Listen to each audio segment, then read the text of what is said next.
And we are live with the Closing Show Live. It is Thursday, so we've moved the Closing Show Live this week from Wednesday to Thursday. Thanks everyone for being here. If you're joining us, you might be joining us from LinkedIn or YouTube or Facebook. We're streaming on 3 platforms today. So hi, everyone. I think we have like 70 people registered right now. I think the last time I checked. So hi to each and every one of you. Thank you so much for registering for the event. Today, I'm super excited, like I always am. We have Jeff Bajorek from Parabola Consulting joining us today. But before we get him on the show, I just want to remind you what the Closing Show Live is. Every single week, we talk to the people Proposify, sales stars in the trenches, and revenue leaders. The Closing Show Live is hosted by me, Nadia Milani, VP of Marketing at Proposify. Each week, we discuss the challenges we're facing and the no BS lessons we've learned so you can crush your close rates. And today, we're giving away a bunch of stuff. I'm really excited when we give away stuff. And it's so easy to win.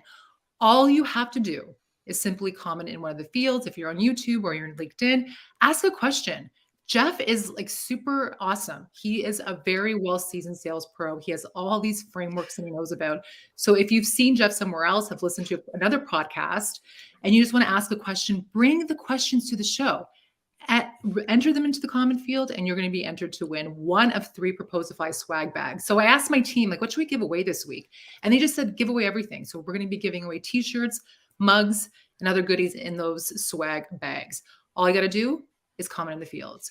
So today we're talking about selling like you. So do you sell like someone else? So the one thing that I do not like is when I am sold to and the person on the other end just seems really tense, very scripted. So we're going to be talking about selling like you. So trying to check all the boxes to fit a selling framework does not work. So it's really time to stop selling like a robot.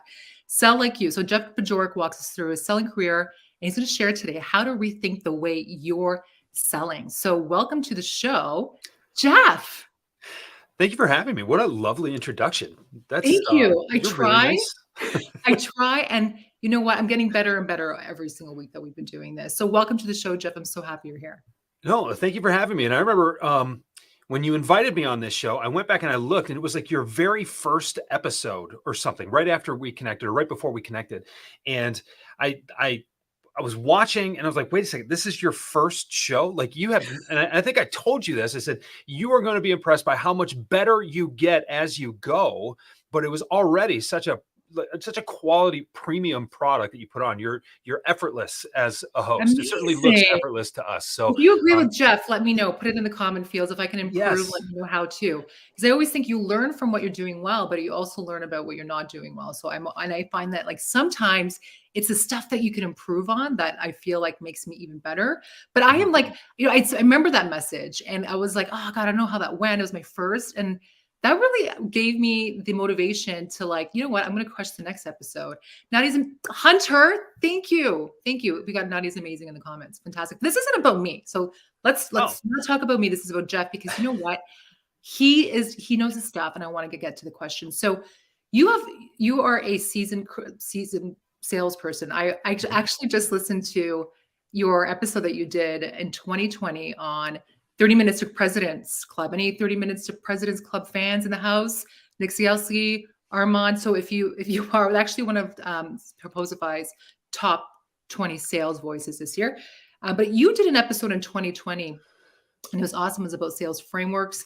But you recently been talking a lot about selling like you. So I wanted you just to start with a little bit about walking us through your career, and what are some of the biggest lessons you've learned? Well, I mean, I was a reluctant salesperson, like a lot of people are. I was convinced that I could give this a try. I said, what the heck? I'll do it for a year. If I don't like it, I was really good at what I was doing before. So it seemed like something that I was curious about, but really didn't think I was cut out for. And it was really counterculture to my family and where I brought up or where I grew up. And so I got into this reluctantly to begin with. And then I went through a stage like I think most sellers do. And as I've learned now, being in this for over 18 years now, I think salespeople go through these cycles more than once throughout their career. And it's really a signal of when you're about to level up, either as a seller or as a human or both in a lot of cases, because I think sales and life are very closely intertwined. But you take a look at your results, and you don't like them. You're dissatisfied. You think you're capable of better, or you're really just not quite sure why you're not performing as well as you can be. And you doubt yourself, you doubt your skills. And so what you do is you go find someone else's framework, right? You go on LinkedIn, you go on Twitter, you go on wherever, enter the, fill in the blank with the social media profile you like here, or you listen to some great podcasts, or you watch some videos, and you try to take someone else's blueprint and use it your own, or use it yourself as your own. And you think that with tried and true and proven frameworks that work for other people, that you can make this work yourself, right? Like, you're a smart person, you're capable, you've done hard things. Well, the best results you get out of using someone else's framework is mediocrity. And if we think about that, let's back away from this just for a second here. If there was one best way to do it, and everybody did it, and everybody got the same results, those results, no matter how good they are compared to what you think you're experiencing right now, if everybody's getting the same results, that is the definition of mediocrity. So what happens when you get mediocre results? Well, you get frustrated and you doubt yourself, and you say, well, maybe I need a different playbook, or maybe I need a different blueprint. And it goes around and around in a cycle until finally you start to feel ashamed. It must be me. All of these frameworks, they work for other people, but they don't work for me. It must be my fault. And you know what? You're half right. You're the missing piece, but it's not your fault. You're the secret ingredient. You are the secret ingredient to your own success. And when you recognize that, you get to this spiral, and it spirals downward, you get to this point where you're ashamed, and it's not a place where you want to sell from. And so when you're in that spot, you've got three choices. You can accept mediocrity, which a lot of people do, and it hurts my feelings, but a lot of people do this. You can decide to get out altogether, and that was almost me. Really? I almost got out altogether in the first year. Or you decide that you need to make a change, and you need to take control and start trusting yourself rather than doubting yourself. And that's where rethinking the way you sell comes in. It's about understanding what selling really is. It's about defining it for yourself, and it's about lining up your skills with your integrity. And you have to be solid in what you do, who you do it for, how you do it, and why. And until you have that alignment, you can't reach your potential. But when you have that alignment and that integrity, well, that instills belief. And when you believe in yourself, when you believe that you were put here to do what you're doing, well, then you have the confidence to rethink the way you sell. You have the ability to redefine what you need to do in a way that you can do it best. When you believe in yourself, when you believe in what you're doing, that's when you perform best. And when you perform in a way that reinstills or reaffirms your integrity and your alignment, now this downward spiral is spiraling upward. This is where potential goes through the roof. This is where you accomplish things that you never thought you could accomplish, because you're in alignment in a way you've never been in alignment. And that's what Sell Like You boils down to. When you realize that, yeah, you are the sticking point in your own really cycle of failure, but you're also the secret ingredient to your own success. Like that, when that switch flips, which is like the greatest feeling in the world I get, it's the best non-monetary reward I get for doing what I do as a consultant and a trainer. It's like when that switch flips, the sky's the limit. And when that switch flipped for me, my entire world opened up. I saw every interaction I had with another human being throughout the day in a sales or non-sales situation in a different way. And it's kind of my mission to help other people see the same thing. I love it. I actually, first of all, just feel really hyped and motivated just to do anything after I listen to that. After that, I was like, that's right, Jeff. I'm going to like leave this and just go write my book. I don't know. So I feel like that's fantastic. But I want to break it down a little bit, because you said great things there. So there's a couple of things that I heard. So sometimes we spiral, and it's until we are fully aligned that we can do our greatest work. And that's really assessing our own values. So what are our personal values? What are our career values? What's my values as a sales professional? So take me through your own journey of spiraling, and how did you get out of it? How did you personally get out of it? And how did it lead to your Sell Like You framework and just really belief? So it's really interesting. I can say this with 18 years experience now. Looking back on it, I can kind of identify the intersections and the turnoffs on the road. But I mentioned I got into sales reluctantly, but someone told me I could do it. And so I was just looking for ways that other people who were successful were doing it. And I was getting nowhere. And I was so mediocre. And it was crushing me. I'm good at stuff. I'm smart. I'm engaging. Like I have fun when I do what I do. I like a challenge. I do hard things on purpose. And when I'm not successful, it bothers me because I know I'm capable. It's like, okay, the pieces of the puzzle on the table are in front of me. I know they fit. I just got to put them together. But I said I almost got out after a year. And it wasn't until someone joined our organization, became a mentor for me, still a good friend to this day, but really gave me the guidance I needed to be able to see what needed to be done. Right. And that encouraged me to kind of do it in my own way. Right. We have the art and the science of selling. The science is the process. It's rigid. Right. You have to identify who you can help. You have to get their attention. You have to communicate your value. You have to ask for next steps. Those are the only four things that happen in a sales process. The methodologies on a level below, that's the art of selling. That's the way you can do it. That's the way you bring yourself to the equation. So when I learned the structure, this is what needs to happen, and then I was encouraged to do it myself, then things like opened up for me, and that was great. A couple of years later, I'd been in this first sales job for about a little over 3 years. There were too many things going on.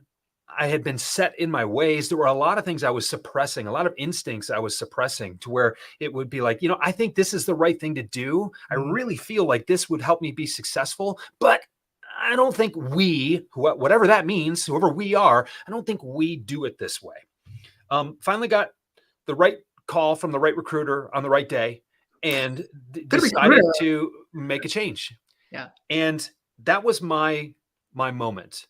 I took this new position and I remember where I was. I don't remember exactly what day it was, but I remember it was a weekday. It was the afternoon and I'm in my office sitting there thinking to myself, I'm like, you know what?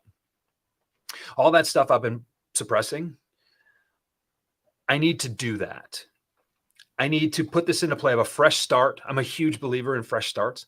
I have a fresh start and I either have to do it this way and it's going to work, or I'm just not cut out for this. And a funny thing happened, Nadia. I tripled my revenue in a mature territory with a nice to have commoditized product during the worst economy that we've seen in the last 15 years. I tripled my revenue in 18 months and became one of the best sellers that company had ever seen. Went to club every year, was on the advisory boards, was training people, all this stuff, because I decided to finally pay attention to that voice in my head and that feeling in my belly that this is the right thing to do. And I go on a lot of podcasts. You mentioned, 30 MPC.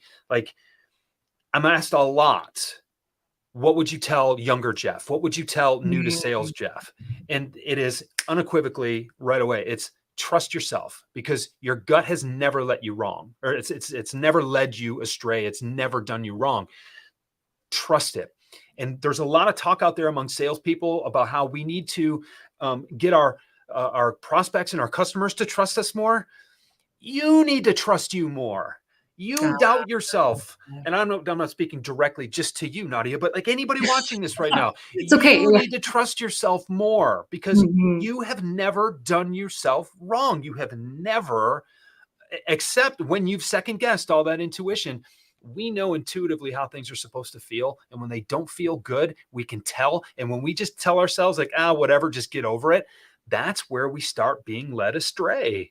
And that's where we get disconnected from our integrity. That's where we get disconnected from that alignment. And every time we do that, we reduce our ability to do our very best work.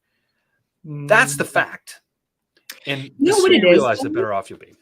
Sometimes it's really hard and uncomfortable to listen to that voice. And that's what I think stops a lot of people from moving forward and breaking through, is that it's hard. It's hard work. It's uncomfortable. It usually means that you have to say no to a bunch of things that you don't want to say no to. And usually means having new habits that are so hard to start, like starting earlier, thinking through all of your calls that you're going to have that day, going for the larger accounts, maybe than the transactional accounts, which is harder and longer cycles. Like, so sometimes to change and break the habits, I'm talking about like sales specific behaviors, and also like actual behaviors that I need to do to be more successful. It's so hard to do that. So how do you break through? How do you break through the hard stuff to listen to yourself, to listen to the inner intuition, that little voice in the back of your head, wherever it is? Yeah. How do you do it? It's really hard. It's not supposed to be easy. There's a lot of philosophy that goes into this. If you study the hero's journey, this is a part of the hero's journey. If you study, psychology, Carl Jung wrote a lot about this, and the shadow and everything that we need to step through, everything that we need to confront in order to reach our own self-understanding and self-actualization.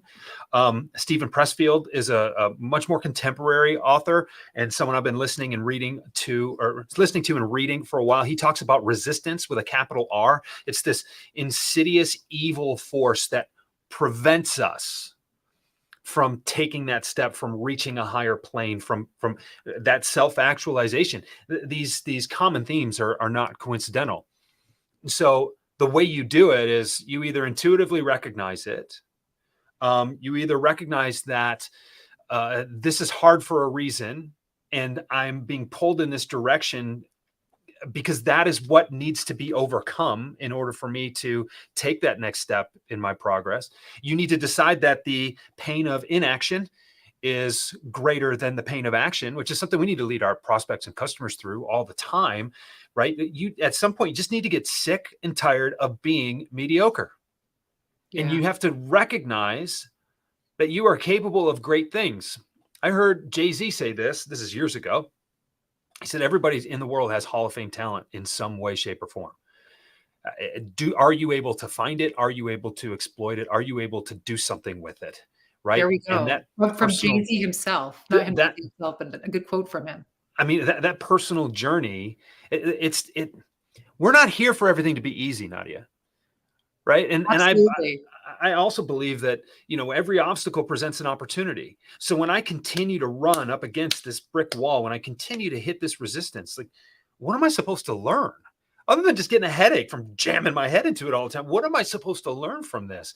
Maybe there's a lesson. Maybe that voice inside my head is real. Maybe it's correct. Maybe it's time to start listening to it. Otherwise, what am I doing here? Because showing up every day doing something that doesn't inspire me, life's too short.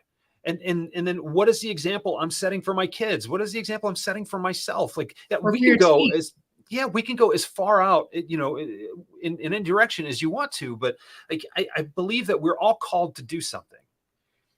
And to the extent you're willing to answer that call, you have to recognize that this is the path. And there's the reason it's been written about for thousands of years. Like these themes. The book that you mentioned, what was the third? It was like this, like after the Carl Jung stuff. What was the actual book called? The book is called The War of Art. The War of Art. Where is it? Okay, so what we're going to do, we're going to give one away to the audience. So from Proposify, we're going to give one away. So Jeff is getting it. There we go. The War of Art. So for anyone that wants to win, all you got to do is comment in the fields. If you're watching us right now, comment, and we will contact you and mail one out to you ASAP. That's awesome. Thanks for sharing that. Okay, so I want to break down what does mediocre look like? So you're a salesperson. I know what mediocre looks like because I'm a buyer, so I see it. But with you, what is mediocre? Touché. That's such a great question. Mediocre looks like dissatisfaction. Mediocre looks like, I know I'm capable of more, but I can't figure out a way to deliver it in the current construct, right? Mediocre looks like frustration, dissatisfaction. It looks like I can't wait till Friday evening. It looks like I can't wait till happy hour. It looks like not being able to sleep on on Sunday night because you're worried about Monday. It looks like drinking too much. It looks like always looking for a dopamine hit. It looks like not tuning into your own creative self. It's hell is what it Yeah. is. Or it's And it's complaining. There's that too. Like mhm, I find like there's like complaining or there's just like checking the box of like a framework. So how does a seller, so we have BDRs listening, we've got AEs listening, mhm. we've got some leaders, some marketers. How do you bring your best self to selling? So how does that look like? So we know what mediocre looks like. Mhm. How does it look like when you're selling like you? So most people take a job, and we go back to that alignment, right? So what do you do? Who do you do it for? How do you do it, and why? Yeah. What you do and who you do it for, you kind of sign up for that when you take a job. Okay. So unless you're like first sales rep for a brand new startup and you don't have product market fit yet, that becomes something that you have a hand in influencing if you're one of those startup or early employees. But for most people, they're taking a job where the product market fit is already there. So the who and the what are already taken care of. But the key to unlocking the how is by understanding your why. So one of the Mm. first exercises that I do with my clients is an exercise called "What is your why?" And so, why did you choose to work for this company? Why do you believe in the solutions that you sell? Why do you believe in yourself? Why do you believe that your customers, your clients, are better off for having done business with you? You start to answer these questions, and that internal alignment, that internal passion and purpose starts to present itself. And you can answer these questions in 2 minutes a piece, or you can journal on these questions for an hour, and you really find that you come up with really good marketing copy, you come up with really good sales messaging, but what most importantly, you become more in tune with who you are and what you want to do. And then you start to, with your why, you can unlock the how. Because remember, the process of selling is rigid. Identify who you can help, get their attention. That's prospecting. Communicate your value. That's the sales conversation. Ask for next steps. That's closing on whatever that next step is. But I don't personally care. And I work with clients in every industry. I don't personally care if you're working the phone, 500 times a day, or if you're sending 1,000 emails a day. I'd actually prefer that you don't send that kind of volume anyway, because it's really tough to sell effectively. But that's another conversation for another webinar. But how are you in tune with the way you like to sell, best able to reach the people you need to reach? So you could Mm. have two BDRs on the same team. One is all email, one is all social, right? And a little bit of phone mixed in where it makes sense. You can have someone sitting across the hall, or in the next cube over, who just works the phone because they love the phone and they're reaching people who will respond to the phone. And that's why multi-channel is so important. But like, you're going to reach certain people with certain media, with certain modes. You should be using the one that is most in tune with you, right? So when you bring your own integrity, when you bring your own alignment, and then you trust yourself that I can get this job done in a way that's effective and feels good enough for me to do, that I can be good at it. And now again, that becomes your ability to be the artist within a structure, Mm. right? So because the sales process has to happen. You can't really skip anything, but the way you go about checking those boxes is uniquely your own. And so when I talk to VPs and directors and leaders, they're like, Jeff, I can't have 20 reps on my team all doing their own thing. It's like, well, you can, but to a point. Like, take a Yeah. deep breath. I'm not telling them to each build their own, sequences from the ground up, but let's give them some bandwidth. Because the thing is, when you believe in what you do because of the way you do it better. You're more likely to do it. You have more fun doing it. You make better connections. So now you're better at something and you're doing it more often. So that looks like exponential growth, right? But now all of a sudden, pipelines are fuller, deals are bigger, they close faster, they close more often. You build more tension in the process because you just have this swagger and this belief about you. And now your customer loyalty goes up. Customer loyalty is directly tied to average selling price. Like that's the Mm, secret that they don't like to tell you, right? Like the more people pay for what you do, what you provide, the more likely they are, when it's the right fit, when you've sold it to them for the right reasons, the more likely they are to be satisfied by it and more likely to tell their friends. So when you bundle all this up, it looks like a world-class sales culture. Your reps are having fun. They expect to win. They want to challenge themselves. They want to challenge each other. And like that's who doesn't want to work on a sales floor like that? It all comes back to, do I feel like I have autonomy in the way I get to do this? Do I feel inspired by what I'm doing, why and how? And am I in a place where people support that and they challenge me to be the best version that I can? This concept of belief, particularly as it relates to integrity, these are worth more to sales improvement than skill training is. But mm. when a team's not performing well, what do? Well, call fill in the blank with this sales training company. They do great work, and a lot of them do. But if you're adding skills training to try to solve a problem that can't really be solved by skills training, you're missing the point. And that's why, I'm really on this platform beating this drum about belief and integrity, because salespeople, it's not that they don't know how to sell, it's that they're not selling because they don't believe in how they're being told to sell. And that's the equation I'm trying to solve for. That's so awesome. You had mentioned that, so we talked a little bit about you were kind of like mediocre. It was Hmm. you were a self-proclaimed mediocre seller. Yeah. And then you made the transition into going into a company that was like a red ocean market, Oh, very. and and you were killing it. You were Hmm. crushing your sales. So walk me through the specific changes you made to get to that selling level. That's happy to. What a great tee up. You know, I, like most people, you think, well, you just got to be in front of customers. You got to be out there servicing customers. You got to be out there. You got to have FaceTime. You got to have good relationships, whatever that means. And so I ended up spending a lot of FaceTime with customers, or having a lot of FaceTime and not actually selling anything. Mm, And when I read a book, it's called How to Become a Rainmaker by Jeffrey J. Fox. Another little, like, the chapters are like 2 pages long. That's my kind of book, oh, right? me I too. picked it up at like it was like at an office supply store or something. Like I wasn't even looking for a book. It just looked like the right one. So I picked it up.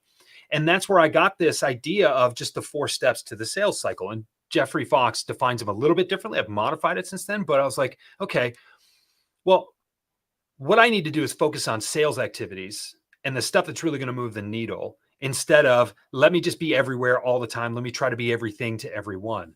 And so I started essentially measuring and scoring myself on how many new prospects I called on, how many meetings I booked, how many meetings I had, and how many deals I closed.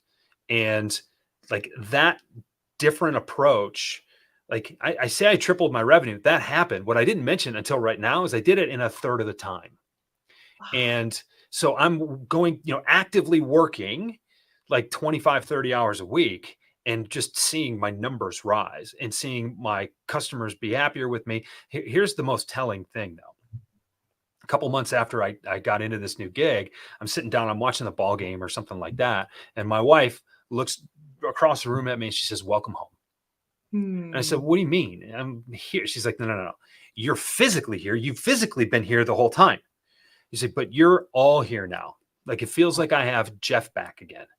And I was like, okay, that meant a lot. That hit me right here. Mm, But that's how I know when I'm in alignment, is when my wife feels like I'm around, when my kids feel like I'm around, right? When mm, I'm absent-minded, when my head isn't where my feet are, so to speak, yeah. that's when I know I'm out of alignment. And what I've learned and kind of synthesized really more recently is that when I'm not in alignment, I am not capable of doing my best work. That hurts me. It also hurts my clients. It Hmm. also hurts my future clients. It also hurts anybody. If I'm not aligned and willing and able to do my best work, it hurts anybody who ever listens to that podcast, if I allow it to go out, who watches that video, if I do anything less than my best work. And it's a check. It's an ability to it's become an ability to really just, kind of figuratively shake myself out of it. And so for me, to go back to succinctly answer your question, it was making sure that I was paying attention to doing the right things and then focusing on doing those. And I may have been fortunate enough to kind of grasp that concept a little more easily than some other people do or can. I'm sure there's a lot of other stuff that I don't get. I know for a fact there's a lot of stuff that I don't grasp as easily as some other people do. But whatever happened, I got that concept. I committed to it, and I was frustrated enough to where it's like, if this doesn't work, I'm just not cut out to sell. Yeah. I'll go back and work in the hospital. My degree is not in anything business related whatsoever. My degree is in sports medicine. I was taping ankles and evaluating injuries on the sidelines of football fields and basketball courts and things like that. Like, that's what I grew up doing professionally. So I knew I had a place to go, but something intrigued me about how I could help people in a different capacity. And when I said, it's either got to be me or I'm done, that was what I needed to do to commit. And it worked. There you have it. That's it, Jeff. It was 30 minutes. See how fast this show goes? Oh, yeah. So 3 takeaways I'm hearing. You need your value system must be aligned. So your personal values, your work values. And if those are not aligned, you will not be successful. So there has to be full alignment to be able to sell like you. And selling like you is the only way you will be able to get out of the mediocrity of sales. So there you have it, Jeff. How do people reach you if they want to ask you more questions or get in touch? Happy to connect with anybody. LinkedIn is a great way. I'm there every day. My website is jeffbajorek.com, and my podcast is called Rethink the Way You Sell. Just wrapped up season 3. Season 4 starts right after Thanksgiving. So not next week, the week after. But the theme for season 3 is called Rethink the Way You Prospect. And I have a course that I'm putting together called Prospect Like a Pro. But season 4 gets into Sell Like You as a theme. And I'm really excited about those episodes, the way they're coming together. This is my best work. I'm really happy to share it with people. Awesome. So there you are. If you want to reach out to Jeff, he's happy to connect. Also coming out with a new podcast. Check it out. Thanks, Jeff. And we are out of time. So thanks everyone for joining us today. It was another awesome episode of Closing Show Live. Next week we have, who do we have next week? We've got, oh my gosh, it's Evan Patterson. So social selling guru, Evan Patterson is in the house. So come join us next week. It will be on Wednesday. Have a great one, everyone.